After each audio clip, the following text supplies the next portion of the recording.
Usually ಇವಾಗ ಹೆಂಗಿದೆ ಅಂದರೆ ಈ ಸೋಷಿಯಲ್ ಮೀಡಿಯಾದಲ್ಲಿ ಬೇಗ ಒಬ್ಬ ಯೂಟ್ಯೂಬರ್ ಆಗಬೇಕು ಒಂದು 2-3 ಉದಾಹರಣೆಗಳನ್ನು ತಗೊಳ್ತಾರೆ. ವ್ಲಾಗಿಗಾದರೆ ಇಂಥವ್ರ ಥರ ಬೆಳಿಬೇಕು, ಪಾಡ್ಕಾಸ್ಟಿಗಾದರೆ ಹಿಂಗಿದ್ದವ್ರ ಥರ ಬೆಳಿಬೇಕು, ಇಂಟರ್ವ್ಯೂಸ್ ಮಾಡೋದಾದರೆ ಹಿಂಗಿದ್ದವ್ರ ಥರ ಎಲ್ಲ ಇನ್ಸ್ಟೆಂಟ್, ಹಿಂಗೆ ದುಡ್ಡು ಬರಬೇಕು, ಹಿಂಗೆ ಬ್ರ್ಯಾಂಡಿಂಗ್ ಬರಬೇಕು. ಎಂಗೇಜ್ಮೆಂಟ್ ಆಗಿದ ತಕ್ಷಣ ನಾಮಕರಣಕ್ಕೆ ಯೋಚನೆ ಮಾಡ್ತೀವಿ. Rightly shed. ನಿಮ್ಗೆ ಯಾವಾಗಲೂ ಹಂಗೆ ಅನ್ಸಿಲ್ವಾ ಆದಷ್ಟು ಬೇಗ ಸಬ್ಸ್ಕ್ರೈಬರ್ಸ್ ಜಾಸ್ತಿ ಆಗಬೇಕು, ಬೇಗ ಬೇಗ ಎಪಿಸೋಡ್ಗಳು ಬರಬೇಕು? ಅದ ಹಂಗೆ ಅನ್ಸ್ಬಿಟ್ಟಿದ್ರೆ ಪ್ರತಿ ವಾರ ಒಂದೊಂದು ಆಗ್ತಿದೆ ನಾನು. ಓಕೆ, ಪ್ರತಿ ವಾರ ಹಾಕಿದ್ರೆ ಸಬ್ಸ್ಕ್ರೈಬರ್ ಆಗ್ತಾರೆ. ಫಿಲ್ಲರ್ ಆಗಿ ಯಾವುದೋ ಒಂದು ಇಂಟರ್ವ್ಯೂ ಮಾಡ್ಕೊಂಡು ಕೂತಿದ್ರೆ ಆಗತ್ತೆ. ಪ್ರತಿ ವಾರ ಹಾಕಬೇಕು ಅನ್ನೋ ಹಠ ಬರ್ಬೇಕು ನನಗೆ ಆಗ್ತಿಲ್ಲ ಅದಷ್ಟೇ. ಅದು ನನ್ನ ಸೋಲು, ಒಪ್ಕೋತೀನಿ ನಾನು. ಬಟ್ ಒಂದು ಸ್ವಲ್ಪ ಕಷ್ಟ ಅದು. ಅಲ್ಲ, ಸೋಲು ಅಂತ ವಿ ಕಾಂಟ್ ಸೇ ದಟ್. ಅಂದರೆ ನಿಮಗೇನು ಬೇಕು ಅನ್ನೋದ್ರ ಬಗ್ಗೆ ಒಂದು ಕ್ಲಾರಿಟಿ ಇರುತ್ತೆ. ನನಗೇನು ಬೇಕು ಅನ್ನೋದು ಒಂದು ಹೌದು, ಬಟ್ ಬೇಗ ಬೇಗ ವರ್ಕ್ ಮಾಡೋದಕ್ಕೆ ಅಷ್ಟು ಆಗಲ್ಲ ಒಬ್ಬರೇ ಟೀಮ್ ಇದ್ದಾಗ. ನಾನು ಯಾರನ್ನೋ ಬರೀ 2,000, 5,000, 10,000ಕ್ಕೆ ಹೈರ್ ಮಾಡೋಕ್ಕಾಗಲ್ಲ. ಅವ್ರಿಗೆ ಬಂದಾಗ ಅವನು ಈಗಲೇ ಬರೀತಾನೆ ಅವನಷ್ಟೇ. ಅವನು ಯಾರೋ 2 9s 98 ಅನ್ನೋನಿಗಿಂತ 2 9s 78 ಅನ್ನೋನು ಸಿಗ್ತಾನೆ ಅಷ್ಟೇ. ನಮ್ಗೆ ಕರೆಕ್ಟಾಗಿ 18 ಅನ್ನೋನು ಬೇಕು. ಅವ್ನು ಬೇಕು ಅಂದರೆ ಅವ್ನು ಕೇಳಿದಷ್ಟು ದುಡ್ಡು ಕೊಡಬೇಕು. ನನಗೆ ಅಂದರೆ ಯಾರನ್ನೇ ಹೈರ್ ಮಾಡಿದ್ರು ಚೆನ್ನಾಗಿ ದುಡ್ಡು ಕೊಟ್ಟರೆ ಅವ್ನು ವರ್ತಿರಬೇಕು ಅಂತ. ಆ ಥರದವ್ರು ಇದ್ದಾರೆ. ಅವ್ರಿಗೆ ದುಡ್ಡು ಕೊಡೋ ಶಕ್ತಿ ನನಗೆ ಬೆಳಿಬೇಕು ಫಸ್ಟು. ಬೆಳೆದ್ರೆ ದೊಡ್ಡ ದೊಡ್ಡ ಕೆಲಸದಲ್ಲಿರೋರನ್ನ ಬಿಡಿಸ್ಬಿಟ್ಟು ಹೇಳ್ಕೊಬೋದು. ಸೊ ಅವ್ರನ್ನ ಕೇಳೋಕ್ಕಾದ್ರೂ ನಮಗೊಂದು ಇರಬೇಕಲ್ವಾ. ಆ್ಯಕ್ಚುಲಿ ಟೀಮ್ ಇದ್ದರೆ ತುಂಬ ಒಳ್ಳೆಯದು. ನಮಗೆ ಸ್ವಲ್ಪ ಪ್ರೆಷರ್ ಕಡಿಮೆ ಆದಾಗ ನಾವು ಇನ್ನೊಂದು ಬಗ್ಗೆ ಕಾನ್ಸಂಟ್ರೇಟ್ ಮಾಡ್ತಾ ಇರ್ಬೋದು. ಎಡಿಟ್ ನೀನು ನೋಡ್ಕೋತಾ ಇರೋ, ನಾನು ಇನ್ನೊಬ್ರನ್ನ ಇದು ಮಾಡ್ತೀನಿ ಅಂತ. ಆ್ಯಂಡ್ ಮೋರ್ ಓವರ್, ಈಗ ನನಗೂ ನಿಮಗೂ ಪರಿಚಯ ಇದ್ದಾಗ ನಾನು ನನ್ನ ಅಸಿಸ್ಟೆಂಟ್ ಹತ್ರ ಫೋನ್ ಮಾಡಿಸಿ ನೀವು ನಮ್ಮ ಕೀರ್ತಿ ಎಂಟಿ ಕ್ಲಿನಿಕ್ಗೆ ಬರಬೇಕು ಅಂತ ನನ್ನ ಅಸಿಸ್ಟೆಂಟ್ ನಿಮಗೆ ಫೋನ್ ಮಾಡಿ ಹೇಳಿದ್ರೆ ನಿಮ್ಗೆ ಹೆಂಗೆ ಅನ್ಸುತ್ತೆ? ಕೀರ್ತಿ ನಂಗೆ ಪರಿಚಯ, ಅವ್ನು ಕರೀಲಿಲ್ವಲ್ಲ ಅಲ್ವಾ? ಆ ಕೆಲಸ ನಾನೇ ಮಾಡಬೇಕು. ಅವಾಗ ಅಲ್ಲಿ ಫೋನ್ ರಿಸೀವ್ ಮಾಡಿದವ್ರಿಗೆ ಕೀರ್ತಿನೇ ಕರೆದ ಅಂತ. ಕೀರ್ತಿ ದೊಡ್ಡ ಮನುಷ್ಯ ಅಂತಲ್ಲ, ಅವ್ನ ಟೀಮ್ ಅವ್ನು ಕರಿತಾ ಇದ್ದಾನ. ಹೌದಾ, ಓ ಇಷ್ಟೊಂದ ಅಂತ. ಅವ್ರು ಯಾವ ಮೂಡಲ್ಲಿ ಇರ್ತಾರೋ ಏನು ಕತೆನೋ. I would not under that pressure. ಅಂದರೆ ಈಗ ಸೋಷಿಯಲ್ ಮೀಡಿಯಾ ಇನ್ನೊಂದು ಬಿಸ್ನೆಸ್ಸೇ ಆಗಿಬಿಟ್ಟಿದೆ. ನಿಮಗೆ ಯಾವತ್ತೂ ಪ್ರೆಷರ್ ಅನ್ಸ್ಲಿಲ್ವಾ? ಇಲ್ಲ ಇನ್ಕಮ್ ಇದರಿಂದ ಜಾಸ್ತಿ ಮಾಡಬೇಕು. ಯಾಕೆ ಅಂದರೆ ಇವತ್ತಿನ ಯಾರು ಯಂಗ್ಸ್ಟರ್ಸ್ ಬರ್ತಿದಾರಲ್ಲ, ಎಲ್ರಿಗೂ ದುಡ್ಡು ಮಾಡಬೇಕಿದೆ. ಎಲ್ರಿಗೂ ಲ್ಯಾಂಬರ್ಗಿನಿ ಕಾರ್ ತಗೋಬೇಕಿದೆ. ಆ ವ್ಲಾಗ್ ಅವ್ನು ತೊಗೊಂಡಿದ್ದಾನೆ, ನಾನು ಒಂದು ಕಾರ್ ತೊಗೋಬೇಕು, ನಾನು ಒಂದು ಮನೆ ಮಾಡ್ಕೋಬೇಕು, ನಾನು ಒಂದೆರಡು ಕಂಪನಿ ಓಪನ್ ಮಾಡ್ಕೋಬೇಕು. ಉದಾಹರಣೆ ಇದೆ ನಮ್ಮ ಮುಂದೆ, ತುಂಬ ಉದಾಹರಣೆ ಇದೆ. ನಿಮಗೆ ಕಾಂಟ್ಯಾಕ್ಟ್ಸ್ ಇದೆ, ನೀವು ಗೆಸ್ಟ್ಗಳನ್ನ ಕರೆಸ್ತಾ ಇರ್ತೀರ. ಯಾವಾಗಲೂ ಮೈಂಡಲ್ಲಿ ಆ ಥರ ಒಂದು ಬಂದಿಲ್ವಾ? ಇಲ್ಲ ಇನ್ನೊಂಚೂರು ರೀಚ್ ಜಾಸ್ತಿ ಮಾಡಬೇಕು ಅಂತ ಆ ಪ್ರೆಷರ್ ಅನಿಸಿಲ್ವಾ? ಇಲ್ಲ, ನನಗೆ ಕ್ವಾಲಿಟಿ ಕೊಡಬೇಕು ಅಂತ ಇದೆ ಅಷ್ಟೇ ಹೊರತು ಏನೋ ಅರ್ಜೆಂಟಾಗಿ ಮಾಡಿಬಿಡ್ಬೇಕು, ಸಿಕ್ಕಾಪಟ್ಟೆ ಸಬ್ಸ್ಕ್ರೈಬರ್ ಆಗಿಬಿಡ್ಬೇಕು. ನಾನು ಹೇಳಿಲ್ವ, ವಾರ ವಾರ ಇಂಟರ್ವ್ಯೂ ಹಾಕಿದ್ರೆ ಇನ್ನು 1 ವರ್ಷದಲ್ಲಿ ನನಗೆ ಇನ್ನೊಂದು 5 ಲಕ್ಷ ಸಬ್ಸ್ಕ್ರೈಬರ್ ಆಗ್ತಾರೆ, ನೋ ಡೌಟ್. ಅಂದರೆ ನಾವು ಮಾಡೋ ಇದಕ್ಕೆ ಏನೋ ಮಜಕ್ಕೆ ಬಂದೇ ಬರ್ತಾರೆ. ಬಟ್ ನನಗೆ ಅಷ್ಟು ಪೇಷನ್ಸ್ ಇಲ್ಲ ಆ್ಯಂಡ್ ಅಷ್ಟು ಎನರ್ಜಿ ಇಲ್ಲ. ಫಸ್ಟ್ ವಿಚಾರ ಸುಮ್ಮನೆ ವಾರ ಹಾಕ್ಬಿಡ್ಬೇಕು. ಇವಾಗ ಭಾವನ ಅಂದ್ಕೊಂಡು ಹೇಳಿ ಹೇಗನ್ಸುತ್ತೆ ಭಾವನ, ಕೀರ್ತಿ ಎಂಟಿ ಕ್ಲಿನಿಕ್ ಬಂದಿದ್ದೀರಾ, ಎಷ್ಟು ಖುಷಿ ಆಗುತ್ತೆ. ಆ ಎಷ್ಟು ಖುಷಿ ಆಗುತ್ತೆ ಈಸ್ ಎಷ್ಟು ಲಾಸ್ಟ್ ಆಪ್ಷನ್ ಕ್ವಶನ್. ನೀವು ಪ್ರಿಪೇರ್ ಆಗಿಲ್ಲ ಅಂತ ನಿಮಗೆಲ್ಲ ಸ್ಕೂಲಲ್ಲಿ ಏನು ಹೇಳ್ಕೊಟ್ಟಿದ್ದಾರೆ ಎಷ್ಟು ಖುಷಿ ಆಗುತ್ತೆ ಅಂದರೆ? ಎಷ್ಟು ಅಂದರೆ ಆನ್ಸರು ನಿಮಗೆ ನಂಬರ್ಸಲ್ಲೇ ಇರಬೇಕು. ಎಷ್ಟು ನಿಮ್ಮ ವಯಸ್ಸು? ನನ್ನ 30 ವಯಸ್ಸು. ಎಷ್ಟು ನಿಮಗೆ ಎಷ್ಟು ಜನ ಮಕ್ಕಳು? 2 ಮಕ್ಕಳು. ಎಷ್ಟು ಮನೆ ಇದೆ? 3 ಮನೆ ಇದೆ. ಎಷ್ಟು ಗಾಡಿ ಇದೆ? 2 ಗಾಡಿ ಇದೆ. ಎಷ್ಟು ಮಾರ್ಕ್ಸು? 88 ಮಾರ್ಕ್ಸು. ಎಷ್ಟು ಖುಷಿ ಆಗುತ್ತೆ? ಏನು ಹೇಳ್ತಾರೆ ಅಲ್ವಾ? ಅದು ಪ್ರಿಪೇರ್ ಆಗಿಲ್ಲ ಅಂದರೆ ಲಾಸ್ಟಲ್ಲಿ ಬರುತ್ತೆ ಆ ಪ್ರಶ್ನೆ, ಎಷ್ಟು ಖುಷಿ ಆಗುತ್ತೆ. ಮತ್ತು ಹೇಳಿ ಹೇಗನ್ಸುತ್ತೆ? ಹೆಂಗೆ ಅನ್ಸ್ಬೋದು ಗುರು? ಅಲ್ಲಿ ಯಾರೋ ಹೋಗ್ಬಿಟ್ಟಿರ್ತಾರೆ, ಹೆಣ ನೋಡೋಕೆ ಹೋಗಿರ್ತಾರೆ, ಅವ್ರು ಹೋಗ್ಬಿಟ್ಟಿದ್ದಾರೆ, ಹೇಗನ್ಸುತ್ತೆ? ಅಲ್ಲಿ ಪ್ರಶ್ನೆಗಳು ಒಂದು ಸಣ್ಣ ಲಾಜಿಕ್ ಮೇಂಟೈನ್ ಮಾಡಬೇಕು. ಇವ್ರ ನೆನಪು, ನೀವು ಯಾವಾಗ ಭೇಟಿ ಮಾಡಿದಿರಿ, ಲಾಸ್ಟ್ ಯಾವಾಗ, ಏನಂದಿದ್ರು? ಕೆಲವ್ರು ಕೇಳ್ತಾರೆ ಹಾಗೆ. ಇನ್ನು ಕೆಲವರು ಕೆಲವ್ರು ಬಂದಿರೋ ಹೊಸದವ್ರು ಹೇಗೆ ಅಲ್ಲೂ ಬೇಕಾದ್ರೆ ಎಷ್ಟು ಖುಷಿ ಆಗುತ್ತೆ ಅಂತಲೂ ಕೆಲವರು ಕೇಳ್ತಾರೆ. ಅವರು ಹೇಳ್ತಾರೆ. ಸೊ ಅಟ್ಲೀಸ್ಟು ಆ ಥರ ಪ್ರಿಪೇರ್ ಆಗೋಕ್ಕಾದ್ರೂ ಒಂದು ಸ್ವಲ್ಪ ಸಣ್ಣ ಮೂಡ್ ಡೈವರ್ಟ್ ಆಗಬೇಕು.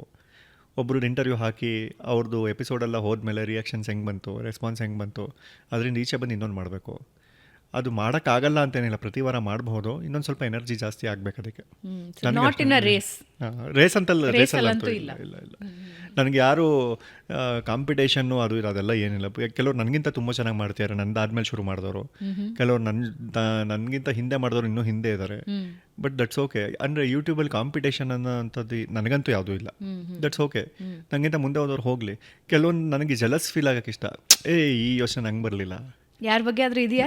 ಇಲ್ಲ, ಜಲಸ್ ಅಂತೇನೆ. ನನಗೆ ಯಾರಾದರೂ ತುಂಬ ಚೆನ್ನಾಗಿ ಮಾಡಿದವರು ಅಟ್ಲೀಸ್ಟ್ ಎಲ್ಲರಿಗೂ ಮೆಸೇಜೇ ಮಾಡ್ಬಿಡ್ತೀನಿ. ಒಳ್ಳೆ ಥಾಟ್, ಒಳ್ಳೆ ಒಳ್ಳೆ ಕ್ಯಾಚ್ ಇದು, ಒಳ್ಳೆಯವ್ರನ್ನ ಕರ್ಕೊಂಬಂದಿದ್ಯಾ, ಒಳ್ಳೆ ಪ್ರಶ್ನೆ ಕೇಳಿದೆ. ನಾನು ಎಲ್ಲರಿಗೂ ಮೆಸೇಜ್ ಮಾಡಿದ್ದೀನಿ, ಯಾರಿಗೂ ಬಿಟ್ಟಿಲ್ಲ. ಹಂಗೆ ಯಾರಿಗೋ ಇವ್ರು ಕಂಡ್ರೆ ನಂಗೆ ಆಗಲ್ಲ ಅಂತ ಏನು ಇಟ್ಕೊಂಡೇ ಇಲ್ಲ ನಾನು. That's okay. ನನ್ನ ಬಗ್ಗೆ ಇನ್ನೂ ಕೆಟ್ಟದಾಗಿ ಮಾತಾಡಿರೋರು ಇದ್ದಾರೆ, ಓಕೆ ಚೆನ್ನಾಗಿರಲಿ ಅಂತ. ಹೆಂಗ್ ತಗೋತೀರಿ ಅದನ್ನ? ಅಂದ್ರೆ ನಿಮ್ದೊಂದು ಕ್ವಾಲಿಟಿ ಹೇಗಂದ್ರೆ if you like something including me, ಏನೋ ಒಂದು ಕಂಟೆಂಟ್ ಚೆನ್ನಾಗಿತ್ತು, ಇನ್ನೇನೋ ಚೆನ್ನಾಗಿತ್ತು ಅಂದ್ರೆ you will just message randomly okay ಚೆನ್ನಾಗಿದೆ ಅಂತ. ಅದನ್ನ ನಾನೇನು ಎಕ್ಸ್ಪೆಕ್ಟ್ ಮಾಡಿರಲ್ಲ ಕೀರ್ತಿ ಶುಡ್ ಮೆಸೇಜ್ ಮೀ ಅಂತಾನೋ, ಅಥವಾ ನಿಮ್ಮ ಫ್ರೆಂಡ್ಸ್ ಯಾರು ಎಕ್ಸ್ಪೆಕ್ಟ್ ಮಾಡಿರಲ್ಲ ಕೀರ್ತಿ ನನಗೆ ಮೆಸೇಜ್ ಮಾಡಿದ್ರೆ ನನಗೆ ಖುಷಿ ಆಗುತ್ತೆ ಅಂತ. But that is your heart. ಹೌದು. ಬಟ್ ನಿಮಗೂ ಹರ್ಟ್ ಮಾಡೋ ಅಂಥದ್ದಾಗತ್ತೆ. ಇಲ್ಲ, ಅವ್ರು ನನಗೆ ನೇರವಾಗಿ ಹೇಳಿಲ್ಲ, ಬೇರೆ ಬೇರೆಯವ್ರ ಹತ್ರ ಹೇಳಿದ್ದಾರೆ ನನ್ನ ಚಾನಲ್ ನಾನು ಬರ್ಬೇಕಲ್ಲ ಅದು. That's okay. ಅಯ್ಯೋ ಅಂದ್ರೆ ಹೆಂಗ್ ತಗೋತೀರಿ ನೆಗೆಟಿವಿಟಿನ? ನನಗೆ ಇಲ್ಲ, ಎಲ್ಲರನ್ನೂ ಮೆಚ್ಚಿಸ್ಬೇಕು ಅಂತ ಬದುಕಲೇಬಾರ್ದು. ಫಸ್ಟ್ ಆಫ್ ಆಲ್ ಎಲ್ಲರ ಹತ್ರ ಒಳ್ಳೆಯವನಾಗಕ್ಕಾಗಲ್ಲ, ಅದು ಚಟ. ಎಲ್ಲರ ಹತ್ರ ಒಳ್ಳೆಯವನಾಗಬೇಕು ಅಂದ್ರೆ ನೀನು ನಾಟಕ ಮಾಡಬೇಕು. ನಾವು ನಾಟಕ ಮಾಡೋರ ಮುಂದೆ ನಿರ್ದೇಶಕರ ಥರ ಬದುಕಬೇಕು. ಚೆನ್ನಾಗಿರ್ಗೋರು ನೀನು, ಮಜಾ ಮಾಡೋ. ಅಂದರೆ ಅವ್ರ ಬಗ್ಗೆ ನಮಗೆ ನೆಗೆಟಿವ್ ಹೇಳಿದಾಗಲೂ ನಾನು ಹೌದಾ ಪಾಪ ಹೋಗ್ಲಿ ಬಿಡ, ಯಾವುದೋ ಮೂಡಲ್ಲಿ ಹೇಳಿರ್ತಾನೆ ಅಂದ್ಬಿಟ್ಟು ಅಲ್ಲೂ ಒಳ್ಳೆಯವನಾಗ್ಬಿಡೋದು. ಅದು ಡವ್ವೇ. ಬಟ್ ಸಾಕು ಅಷ್ಟು. ಇವನೇ ಅವಾಗ ಅವನಿಗೆ ಬೈತಾನೆ, ನನ್ನ ಮಗನೇ ನೀನು ಹಂಗಂದ, ಅವ್ನು ನೋಡಿದ್ರೆ ಹೆಂಗಂದ ಗೊತ್ತಾ ನಿನ್ನ ಬಗ್ಗೆ.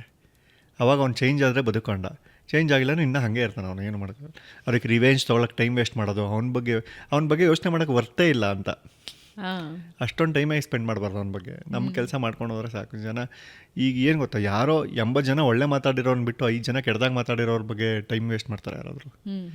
That's okay. ನನ್ನಿಂದ ಸಮಾಜಕ್ಕಂತೂ ಏನೂ ಹಾನಿ ಆಗ್ತಿಲ್ಲ, ಯಾಕೆ ತಲೆ ಕೆಡ್ಸ್ಕೋಬೇಕು? ಸಮಾಜಕ್ಕೆ ಹಾನಿ ಆದರೆ ನೋಡ್ಕೊಳ್ಳೋರು ಇದ್ದಾರೆ, ಯಾರೋ ಕೇಸ್ ಹಾಕ್ಬಿಟ್ಟು ಕರ್ಕೊಂಡು ಹೋಗ್ತಾರೆ. ಯಾವುದೋ ಒಂದು ಪ್ರಶ್ನೆ ಕೇಳಿದ್ದಕ್ಕೆ ನನಗೆ ಯಾರೋ, ನೀವು ನಮ್ಮ ಸಂಸ್ಥೆಗೆ ಹಾನಿ ಮಾಡಿದ್ದೀರಾ ಇದು ಅಂತ ಯಾವುದೋ ದೂರದಿಂದ ಫೋನ್ ಮಾಡಿದ್ರು. ಅದು ಅವ್ರದ್ದು ಏನೋ ಸಾಮಾಜಿಕ ಇದು, ಅವ್ರ ಹೆಸರು, ಸಂಸ್ಥೆ ಹೆಸರು ಅಂದರೆ ಯಾವುದೋ ಪ್ರೈವೇಟ್ ಕಂಪ್ನಿನೂ ಅಲ್ಲ. ಸೊ ನೀವು ಸಾರಿ ಕೇಳಬೇಕು ಅಂತ. ನಾನು ಹೌದಾ ಇಲ್ಲ, ನಾನು ವಾದ ಮಾಡೋಕ್ಕೂ ರೆಡಿ ಇರಲಿಲ್ಲ. ನನಗೆ ಗೊತ್ತು ಅದು ಸುಮ್ಮನೆ ಬಿಲ್ಡಪ್ಗೆ ಮಾಡ್ತಿರೋದವರು ಅಂತ. ಇಲ್ಲ, ಅದು ನಿಮ್ಗೆ ಹರಟೆ ಮಾಡಿಲ್ಲ, ಅದು ನಿಮ್ಮ ಸಂಸ್ಥೆನೂ ಅಲ್ಲ, ಸಂಸ್ಥೆನೇ ಅಲ್ಲ ಫಸ್ಟ್ ಆಫ್ ಆಲ್, ಅದೇನು ಪ್ರೈವೇಟ್ ಫರ್ಮೂ ಅಲ್ಲ, ಆ ಪ್ರಶ್ನೆಗೂ ನಿಮಗೂ ಇದಿಲ್ಲ ಅಂತ. ನಾನು ಜನರಿಕ್ಕಾಗಿ ಬಾಡಿದ ಯಾವುದೋ ಒಂದು ಪಾರ್ಟ್ ಬಗ್ಗೆ ಮಾತಾಡಿದೆ. ಅವನಿಗೆ ಕಾಲಿಲ್ಲ, ಅದಕ್ಕೆ ಅವನ್ನ ಏನೋ ಹಿಂಗಂತಾರೆ ಅಂತ. ಸೊ ಅವಾಗ ಅವನು ಇದು ಮಾಡ್ದ, ಹೌದಾ ಹಂಗೆ ನೋವಾಗೋಯ್ತಾ, ಸರಿ ನನಗೆ ಟೌನ್ ಹಾಲು ಅಥವಾ ಪ್ಯಾಲೇಸ್ ಗ್ರೌಂಡಲ್ಲಿ ಸೆಟ್ ಹಾಕಬೇಕು, ಒಂದು 10,000 ಜನ ಸೇರಿರಬೇಕು, ಅಲ್ಲಿ ಬಂದು ಕ್ಷಮೆ ಕೇಳ್ತೀನಿ. ಇಲ್ಲ ಲೌಡ್ ಸ್ಪೀಕರ್ ಆನ್ ಮಾಡು, ಯಾರ್ಯಾರಿಗೆ ಹರ್ಟ್ ಆಗಿದೆಯೋ ಅವ್ರು ಕೇಳಿಸ್ಬಿಡಿ, ಈಗಲೇ ಕ್ಷಮೆ ಕೇಳ್ತೀನಿ, ಯಾವ್ದು ಬೇಕು ನಿಮಗೆ, ಏನು ಹಿಂಗೆ ಮಾತಾಡ್ತೀರಾ ನೀವು ಅಂತ. ನೀನೇ ಹೇಳಿದೆ ಕ್ಷಮೆ ಕೇಳು ಅಂತ. ಕೇಳ್ತೀನಿ, ಲೌಡ್ ಸ್ಪೀಕರ್ ಆನ್ ಮಾಡು, ಯಾರ್ಯಾರಿಗೆ ನೋವಾಗಿದೆ ನಿಮ್ಮ ಟೀಮ್ ಅವ್ರನ್ನೆಲ್ಲ ಕರಿ, ಕ್ಷಮಿಸರಪ್ಪ ಅಂತ ಕೇಳ್ತೀನಿ. ಯಾವುದೋ ವೇದಿಕೆ ಮೇಲೆ ಕೇಳೋರು ನಂಗೆ ಒಂದು 10,000 ಜನ ಸೇರಿರಲೇಬೇಕು ಅಂತ. ಅಲ್ಲಿ ಬಂದು ತುಂಬ ಎಲ್ಲರಿಗೂ ಗೊತ್ತಾಗತ್ತಲ್ಲ ಒಂದು ಕ್ಷಮೆ ಕೇಳ್ದ ಅಂತ. ಆಮೇಲೆ ಅವ್ರು ಇಲ್ಲ ನೀವು ದುಡ್ಡು ಕೊಡಬೇಕು ಅಂತ. ನೀ ಮ್ಯಾಟ್ರ್ ಇದಲ್ವ, ಇದನ್ನೇ ಫಸ್ಟ್ ಕೇಳ್ಬಿಟ್ರೆ ಆಗೋಗಿರೋದಲ್ಲ ಅಂತ. ಸೊ ಹಾಗೆಲ್ಲ ಇರ್ತಾರೆ, ಏನು ಮಾಡೋಕ್ಕಾಗಲ್ಲ ಅಂತವ್ರು. ನೀವು ಏನು ಮಾತಾಡೋದು ತಪ್ಪು. ಇವಾಗ ಭಾವನಾ ನಿಮ್ಮ ತಲೆ ಕೂದಲು ಕಪ್ಪಿದೆ, ಕಪ್ಪು ಅಂದ್ಬಿಟ್ನಾ ಬಾ ನನಗೆ ಇದು ಮಾಡೋಣ, ನಿಮ್ಮ ಹಲ್ಲಿ ಯಾಕೆ ಬೆಳ್ಳಗಿದೆ, ಬಾಡಿ ಶೇಮಿಂಗ್ ಮಾಡ್ಬಿಟ್ಟ ಅಂತವ್ರು ಇರ್ತಾರೆ. ಟ್ರೋಲ್ ಆಗೋದು ಒಳ್ಳೇದಾ ಕೆಟ್ಟದಾ? ಇಲ್ಲ, ಟ್ರೋಲರ್ಸ್ ಆ್ಯಕ್ಚುಲಿ ಎಚ್ಚರಿಕೆ. ಮುಂಚೆ ನ್ಯೂಸ್ ಚಾನೆಲ್ ಮಾತ್ರ ಎಚ್ಚರಿಸ್ತಿದ್ರು, ಇವಾಗ ಟ್ರೋಲರ್ಸು ಎಚ್ಚರಿಸ್ತಿದ್ದಾರೆ. ಚಿನ್ನ ನೋಡ್ಕೊಂಡು ತಪ್ಪು ಮಾಡೋ, ಹುಷಾರು, ನಾವೆಲ್ಲ ಇದೀವಿ ನೋಡ್ತಿದ್ದೀವಿ ಅಂತ. ಅದು ಆ್ಯಕ್ಚುಲಿ ಒಳ್ಳೇದು. ನೀವು ಸರಿಯಾಗಿರೋ ಅವ್ರು ಯಾಕೆ ಟ್ರೋಲ್ ಮಾಡ್ತಾರೆ? ಬಟ್ ಟ್ರೋಲ್ಗೆ ಇವಾಗ ನಿಮಗೆ ಸರಿ ಇರೋದೇ, ಸರಿ ಇಲ್ಲದೆ ಇರೋದನ್ನು, ಸರಿ ಇರೋದನ್ನು ಎಲ್ಲನೂ ಟ್ರೋಲ್ ಮಾಡ್ತಾರಲ್ಲ. ನಮಗೆ ನಾವು ಕರೆಕ್ಟಾಗಿದ್ದೀವಿ ಅಂತ ಅನ್ಸರು ಯಾವ ಟ್ರೋಲು ಏನೂ ಮ್ಯಾಟ್ರ್ ಆಗಲ್ಲ ಅಲ್ವಾ.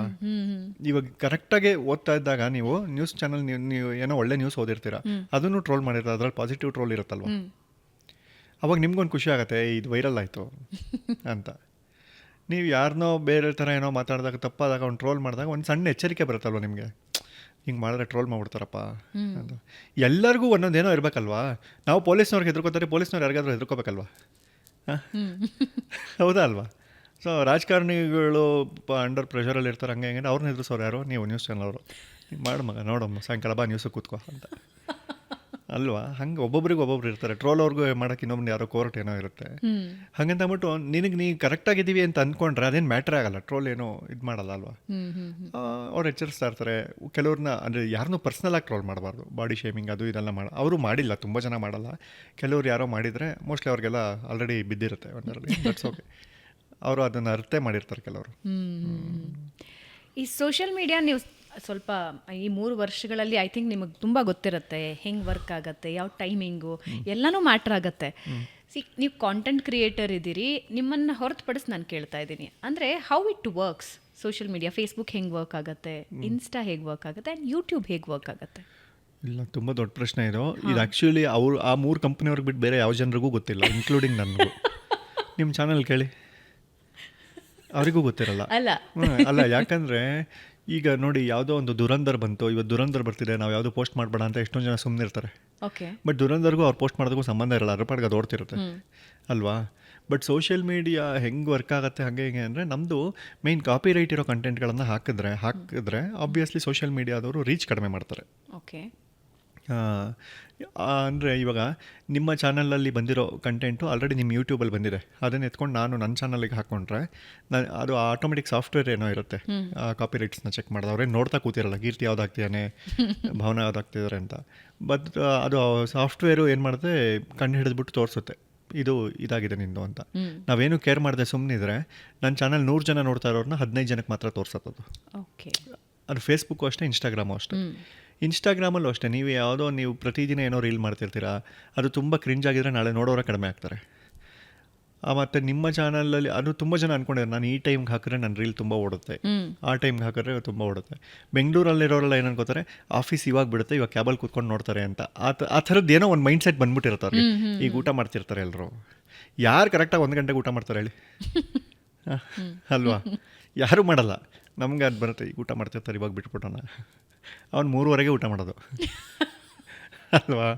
ಸೊ ಹಾಗೆಲ್ಲ ಏನಿಲ್ಲ, ಕಂಟೆಂಟ್ ಚೆನ್ನಾಗಿದ್ರೆ. ಇವಾಗೆಲ್ಲ ಸಿನಿಮಾದವ್ರು ಒಂದು ಸ್ಟೈಲ್ ಇಟ್ಕೊಂಡ್ರೆ 11:11ಕ್ಕೆ ಬಿಡ್ತಾ ಇದೀವಿ ನಮ್ಮ ಸಾಂಗು. ಬೆಳಗ್ಗೆ 11 ಮಧ್ಯಾಹ್ನ 4 ಗಂಟೆ 8 ನಿಮಿಷಕ್ಕೆ ಬಿಡ್ತಾ ಇದ್ದೀವಿ. ಯಾವ ಆಸ್ಟ್ರಾಲಜರ್ ಹೇಳ್ಕೊಟ್ಟಿದಾರೋ ಗೊತ್ತಿಲ್ಲ. ಅಲ್ಲೇನೋ ಎಕ್ಸ್ಟ್ರಾ ರಿಜಿಸ್ಟರ್ ಮಾಡೋಕ್ಕೇನೋ ಹೋಗ್ತಿಯಾರ ಪಾಪ ಅವರು. ಅದು ಆಸ್ಟ್ರಾಲಜಿನಾ ಅಥವಾ ಇವ್ರದ್ದು ಯಾವ ಡ್ಯಾಶೋ ನಮಗೆ ಗೊತ್ತಿಲ್ಲದೆ ಮಾತಾಡಬಾರ್ದು. ಬಟ್ ಜನಕ್ಕೆ ಗೊತ್ತು, 4:08ಕ್ಕೆ ಬಿಡ್ತಿದ್ದಾರೆ, 5:07ಕ್ಕೆ ಬಿಡ್ತಿದ್ದಾರೆ. ನಂಗೆ ನಗು ಬರೋದು ಅವ್ರ ಪ್ರಮೋಷನ್ನಲ್ಲಿ ಹೆಂಗಿರುತ್ತೆ ಅಂದರೆ, 20ನೇ ತಾರೀಕು ಅಣ್ಣನ ಸಿನಿಮಾ ಬಗ್ಗೆ ಒಂದು ದೊಡ್ಡ ಅಪ್ಡೇಟ್ ಇದೆ ಅನ್ನೋದು ಒಂದು ಪೋಸ್ಟು. ಓಕೆ. 15ನೇ ತಾರೀಕು ಆಗ್ತಾನೆ ಅದನ್ನ. 20ನೇ ತಾರೀಕೇನೋ 25ನೇ ತಾರೀಕು ಟೀಸರ್ ರಿಲೀಸ್ ಡೇಟ್ನ ಅನೌನ್ಸ್ ಮಾಡ್ತೀವಿ ಅನ್ನೋದೇ 20ನೇ ತಾರೀಕಿನ ಪೋಸ್ಟು. 25ನೇ ತಾರೀಕೇನೋ 30ನೇ ತಾರೀಕು ಟೀಸರ್ ರಿಲೀಸ್ ಡೇಟು ಅಂತ ಅನೌನ್ಸ್ ಮಾಡೋದು. 3ನೇ ಪೋಸ್ಟ್ ಆಯಿತು. 4ನೇ ಪೋಸ್ಟು ಟೀಸರ್ ರಿಲೀಸು 30ನೇ ತಾರೀಕು. ಅದರಲ್ಲೇನೋ ಬೆಂಕಿ ಹಚ್ಚಿರ್ತಾನೆ, ಅವ್ನು ಹಿಂದೆಯಿಂದ ಹಿಂಗೆ ತಿರುಗ್ತಾನೆ, ಅದು ಟೀಸರು. ಇದಕ್ಕೆ ನಾವು 20 ದಿನ ವೇಸ್ಟ್ ಮಾಡಿಬಿಟ್ವಿ. ಆ 4 ಕ್ರಿಯೇಟಿವ್ನ ಬೇರೆ ಏನೋ ಮಾಡ್ಬೋದಲ್ವಾ? ಹೋಗ್ಲಿ, ಅದು ಎಷ್ಟು ಓಡ್ತು ಯಾರಿಗಾದರೂ ನೆನಪಿದೆಯಾ? 4 ದಿನ ವೇಸ್ಟ್ ಮಾಡಿದ್ವಿ ನಾವು ಅಂತ. ಸೊ ಅಂದರೆ ನೀವು ಕ್ರಿಯೇಟಿವ್ ಅಂತ ಏನಾದ್ರು ಮಾಡಿದಾಗ ಆ 4 ಕ್ರಿಯೇಟಿವ್ನ ವೇಸ್ಟ್ ಮಾಡಬಾರ್ದು. ಅದ್ರಲ್ಲಿ 4 ವಿಚಾರ ಬೇರೆ ಹೇಳ್ಬಿಡ್ಬೋದಾಗಿತ್ತು ಸಿನಿಮಾದು ಅಂತ ಅಲ್ವಾ? ಸೊ ಹೀಗೆಲ್ಲ ಇದೆ. ಅಂದರೆ ಅದಕ್ಕೆ ಟೈಮು ಅದು ಇದು ಅಂತ ಏನಿಲ್ಲ. ನೀವು ಕಂಟೆಂಟ್ ತುಂಬ ಏನಾದ್ರು ಕೊಟ್ಟರೆ ಯಾರೋ ಒಬ್ರು ನೋಡಿದವ್ರು 20 ಜನ ಶೇರ್ ಮಾಡ್ತಾರೆ. ಓಕೆ. ನನ್ನ ಪ್ರಕಾರ ಹಂಗೆ ಅನಿಸುತ್ತೆ. ಮತ್ತು ಕೆಲವೊಂದು ಯೂಟ್ಯೂಬ್ ಆಲ್ಗರಿದಮಲ್ಲಿ ಯಾವುದೋ ಒಂದು ಪರ್ಟಿಕ್ಯುಲರ್ ಟೈಮಲ್ಲಿ ನಿಮಗೆ ರೀಚ್ ಜಾಸ್ತಿ ಇದೆ ಅಂತ ಏನೋ ಒಂದು ಸಣ್ಣ ನಂಬಿಕೆ ಇದೆ. ಅದು ಮೋಸ್ಟ್ಲಿ ವರ್ಕ್ ಆಗ್ತಿರ್ಬೋದು ಕೆಲವ್ರಿಗೆ. ನಾನು ಹಾಗೆ ಬಿಟ್ವೀನ್ 1 to 2 o'clock ಯಾವಾಗಲೂ ಹಾಕ್ತೀನಿ. ಹಂಗೆ 1 ಗಂಟೆಗೆ ಹಾಕೋದು, 1:05ಕ್ಕೆ ಹಾಕೋದು, ಹಾಗೆಲ್ಲ ಏನಿಲ್ಲ. ನನಗಿನ್ನೂ ಹಾಕೋಕ್ಕೆ ಮುಂಚೆ ಇದು ತಪ್ಪಿದೆಯಾ, ಅದು ತಪ್ಪಿದೆಯಾ, ಈ SFX ತೆಗೆದ್ಬಿಡು, ಇದು ಮ್ಯೂಸಿಕ್ ತೆಗೆದ್ಬಿಡು, ಇಲ್ಲಿ ತೆಗೆದ್ಬಿಡೋಣ ಅಂತೆಲ್ಲ ಓಡ್ತಾ ಇರ್ತಾರೆ. 1 ಗಂಟೆ ಆಗೋಯ್ತು ಹಾಕಬೇಕು, ಅವೆಲ್ಲ ಏನು 1 ಗಂಟೆ ಆಗೋಯ್ತು, ಯಾರೋ ಸ್ಟ್ರೈಕ್ ಮಾಡ್ತಾರಲ್ಲ ಟೌನಲ್ಲಿ ಮುಂದೆ ಆಲ್ರೆಡಿ ಬರ್ತಿದೆ ಸುವರ್ಣ ನ್ಯೂಸಲ್ಲಿ, ಕೀರ್ತಿ ಇನ್ನೂ ಹಾಕಿಲ್ಲ ವೀಡಿಯೋ ಅಂತ. ಹಂಗೆ ಪ್ರೆಷರೇ ಇಲ್ಲ, ಏನೂ ಇಲ್ಲ. ಆ ಥರದ್ದೇನಿಲ್ಲ. ಕಂಟೆಂಟ್ ನೀವು ನಂಬಿದ್ರೆ ಆನ್ ಟೈಮ್ ಹೋಗುತ್ತೆ. ಮೋಸ್ಟ್ಲಿ ಇರ್ಬೋದೇನೋ, ನನಗೆ ಗೊತ್ತಿಲ್ಲ. ಬಟ್ ನಾನಂತೂ ನಂಬಿಲ್ಲ ಯಾವತ್ತೂ. ಯಾಕಂದ್ರೆ ನಾನು ನಂಬಿಲ್ಲ ಅಂದರೆ ಆ ಥರ ನಂಬಿಕೆ ಬರುವಂಥದ್ದು ಏನೂ ಆಗಿಲ್ಲ ಹಾಗೆ. ಓಕೆ. ಬಟ್ ಒರಿಜಿನಲ್ ಕಂಟೆಂಟಿಗೆ ರೀಚ್ ಒಳ್ಳೆ ಪ್ಲಾಟ್ಫಾರ್ಮ್ ಅದು. ಹೌದು ಹೌದು ಹೌದು. ಕಾಪಿರೈಟಿನ ಸಮಸ್ಯೆ ಇರುತ್ತೆ, ಯೂಶಲಿ ಅದನ್ನ ಒಂದು ನೋಡ್ಕೊಳ್ಬೇಕಾಗುತ್ತೆ. ಬೇರೆಯವ್ರನ್ನ ಕದ್ದ ಪ್ರಾಡಕ್ಟಿಗೆ ಬೆಲೆ ಇರೋದೇ ಅಷ್ಟೇ. ರಾಮನು ಕಾಡಿಗೆ ಹೋದನು, ರಾಮನು ಫ್ಲೈಓವರ್ ಹತ್ತಿ ಇಳಿದು ಕಡೆಗೆ ರೀಚ್ ಆದನು ಅಂತ ಹೇಳಬೇಕು. ಡೆಸ್ಟಿನೇಷನ್ ಕಾಡೆ, ರಾಮಂಗೂ ಹರತ್ ಮಾಡಿಲ್ಲ. ರಾಮ ಇವಾಗ ಬಂದರೆ ಸುವರ್ಣ ನ್ಯೂಸಿಗೆ ಬರ್ಬೇಕಾದ್ರೆ ಫ್ಲೈಓವರ್ ಹತ್ತು ಬರ್ಬೇಕಲ್ವ ಇವಾಗ ಅಲ್ವಾ? ಸೊ ಜೈ ರಾಮನವಮಿ. ಲವ್ಲಿ.